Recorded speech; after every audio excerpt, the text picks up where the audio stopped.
यह कहानी हमारे एक फॉलोअर पीर मतीन की है जो बारामुल्ला का रहने वाला है। यह घटना साल 2017 की एक ठंडी और अंधेरी रात की है। उस रात मतीन बारामुल्ला के एक इलाके पट्टन में अपने रिश्तेदार के घर जा रहा था। रात का समय था और रास्ता पूरी तरह से सुनसान था। तभी मतीन ने देखा कि उससे थोड़ी दूरी पर कुछ लोग टॉर्च लेकर चल रहे हैं। अंधेरे में उन टॉर्चों की रोशनी आगे पीछे हिल रही थी। मतीन को थोड़ा सुरक्षित महसूस हुआ और वह उनके पीछे पीछे चलने लगा।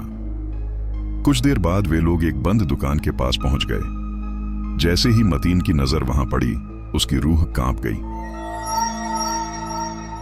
दुकान के पास एक आदमी खड़ा था, लेकिन उसके लंबे बालों ने उसका पूरा चेहरा ढक रखा था। उसकी आंखें तक दिखाई नहीं दे रही थीं।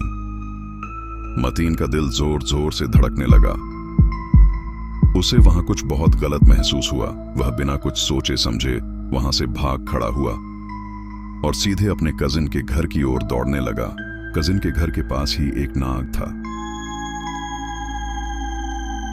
जैसे ही मतीन वहां पहुंचा, उसे ऐसा महसूस हुआ जैसे कोई उसे चश्मे के अंदर से बुला रहा हो।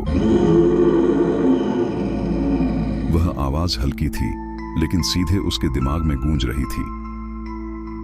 डर के मारे उसका खून जम गया। वह चाहकर भी अपने कदम रोक नहीं पाया और धीरे धीरे वह उस चश्मे की ओर खींचता चला गया। इसके बाद उसे कुछ भी याद नहीं।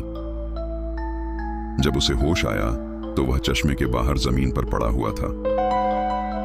उसे समझ नहीं आ रहा था कि वह बाहर कैसे आया। जब उसने आसपास के लोगों से पूछा तो जो बात सामने आई वह और भी ज्यादा डरावनी थी। लोगों ने बताया कि उस चश्मे के अंदर एक जिन्न रहता था और रात के समय उसकी आवाज सुनाई देती थी। जो भी उस आवाज का पीछा करता, वह फिर कभी पहले जैसा नहीं रहता।